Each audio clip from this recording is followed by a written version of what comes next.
Evan arriva devant le manoir et roula droit sur le portail. Sous les roues, les panneaux furent broyés sur le champ. Sa belle-mère se précipita à la porte, la bouche grande ouverte, incapable de croire ce qu'elle voyait.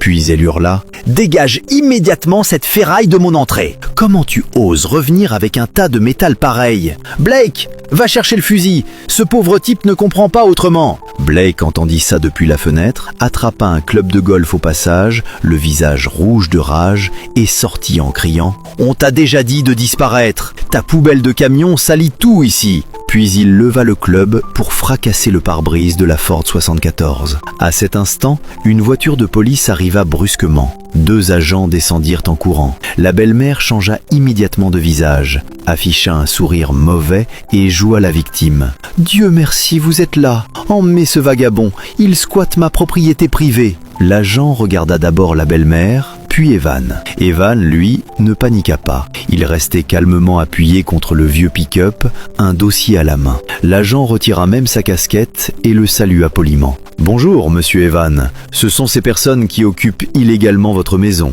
La belle-mère se figea, força un sourire gêné. « Vous vous trompez, agent. La maison est à moi. » Evan fit un pas, tendit les papiers, d'une voix posée. « Non, belle-mère. Avant que je n'accepte l'héritage, c'est toi qui étais propriétaire. » Puis il parla plus fort, volontairement, pour que les voisins entendent. « Tout ce qui se trouve ici m'appartient. » Evan la fixa droit dans les yeux et déclara mot par mot « Mon père m'a laissé le camion et il m'a aussi laissé la maison et l'entreprise. Tout est à moi. » Les jambes de la belle-mère lâchèrent. Elle tomba à genoux, le visage blême. « Mais je suis ta mère, c'est moi qui t'ai élevée. » Blake paniqua. « Frère, tu peux pas nous faire ça, on va aller où ?» Evan s'approcha, sans haine, seulement avec pitié. « Vous avez 10 minutes. Prenez vos affaires personnelles et partez. » La belle-mère se mit à pleurer et tenta de lui attraper la jambe, le maquillage coulant partout. « Je t'en supplie, on n'a plus d'argent,